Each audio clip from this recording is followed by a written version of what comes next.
Well, my name is Patrick Joshua Okello. I stand before you as the voice of the voiceless, as a Ugandan, as an ardent believer of the rule of law in our beloved country, Uganda.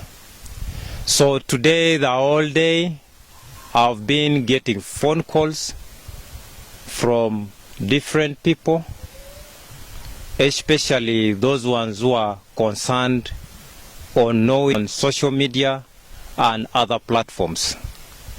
So basically, the chronology of the history of the ongoing matter is that yesterday at around midnight, coming to 1 a.m. in the night, I started feeling a difficulty in my breathing because of the chronic disease that I have. So when it kept on insisting, I decided to call the caretaker of where I reside. So I came, I explained to him, I basically told him that there's a way I'm feeling, my breathing is not normal. If you could kindly move with me to any nearest clinic, I buy medicine.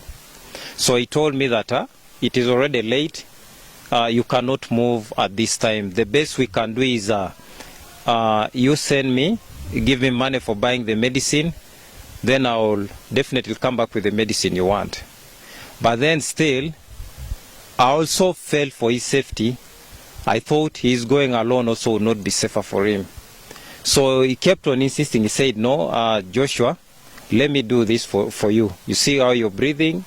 Your breath is not normal. So just go and rest. I'll kindly deliver this for you. So I accepted his request, whereby I entered inside the house. So he moved. I gave him the keys for my car.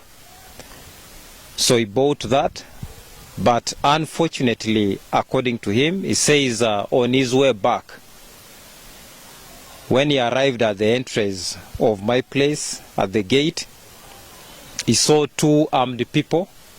Both of them had guns, whereby when he stopped, they came to him, they told him to get out of the car. So he got out of the car, then they told him to open one of the behind doors of the car.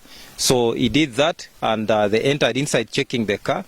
I think their interest was to check whether I was seated behind. But unfortunately, according to their mission, they failed to succeed on what they wanted, despite the fact that I was not in the car. So after they came to him, whereby they asked him that, where is Joshua? So he told them that he's not around. So they insisted and asked him that, okay, where is he exactly? So he lied to them, he told them he has gone to Kampala. So when he told them that, they told him that, please, kindly tell him to withdraw from the issue of the Honorable Speaker Anita. If he insists, we are going to shoot him. So immediately after telling him that, they entered in the car that they had parked across the gate. According to the caretaker, he says it was a Primo, silver in color, numberless. So they entered inside and drove off immediately on a high speed. Early this morning, I sent a message to Honorable Captain Mike Mukula, and wherever he is, may God bless him for the advice that he gave me. So I sent what had happened to him through a message, whereby he advised me to go to the nearest police station. And indeed, I did that. I went to Obuku police station with the caretaker. So since it's the caretaker who had witnessed what happened, they definitely told him to write a statement about that, whereby we're given a reference number. And the police said they are going to make further investigations on that matter. So thank you very much. I remain Okello Joshua. May God bless you for God and my country. This morning, Mr. Okello, Councillor Okello called me, said, my brother, I survived an assassination.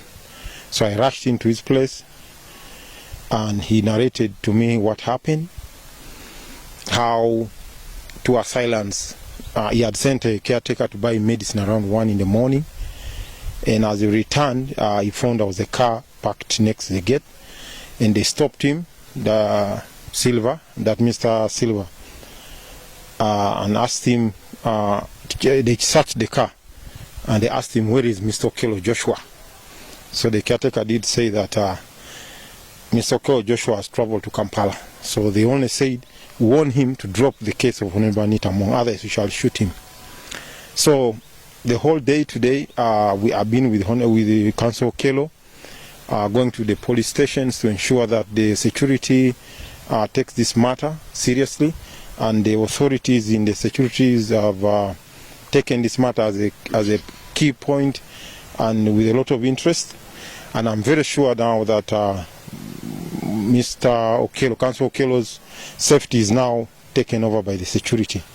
So we would like to assure all those who are having any ill intentions about Council Okello that this case is a case a Ugandan is trying to ensure that our country is not penetrated by foreign powers.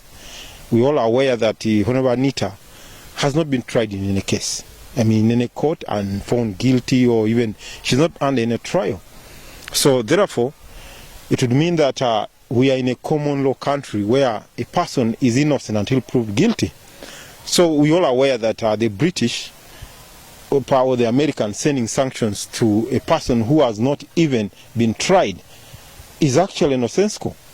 And therefore, that's why Joshua took this case to France now, to a European court, so that this issue can be heard in its merits. So we're wondering who is behind these planned moves against Council Okello's life. Would think that Ugandans would support this. Issues that affect our own should be an issue that all Ugandans should support, because at the end of the day, a Speaker of Parliament is a leader, is our leader in Parliament. And so what he is doing is to ensure that the name of Honorable Anita, the institution of Parliament, is protected and not abused by anybody coming from anywhere in the world and send stupid sanctions which are baseless, like we say, because there is no evidence against the Honorable Anita Mong. If they have other reasons why she's being sanctioned, then those reasons should also be spelled clearly. So this is why he wanted to go to an arbitration court to present this matter and be determined. I mean, he's a lawyer. He has a right to challenge things that are not legally clear. And so there should be no reason why anybody should be against what Okello is doing, because I think that if something has happened to you and you don't like it, the best way is to go to an arbitrator, which is a court of justice. This is international justice of human rights in France. So I think that he is doing a normal thing that any concerned Ugandan or any lawyer, he feels is not proper, is to go to inquire in court. So why would anybody be against Okello? What has he done? He's doing what really anybody, any sensible, right-thinking person would do. So personally, I believe we should support Okello. I really wouldn't understand. He's not even, I know many are saying, oh, this young man is getting money. I don't think even up to this moment, Okello has even spoken to the Speaker of Parliament.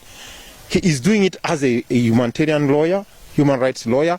He feels some issues have been omitted when they passed the sanction. So he went to law school, and these are things he went to study about, to protect people's rights. So maybe there are those who are saying this young man has got money, he's going to get money. But if he's going to get money, I mean, if you work hard, you get paid. And he's never stopped anybody from doing this very issue. So honestly, I am so disheartened by those who would plan such acts. So really, this is what I can say.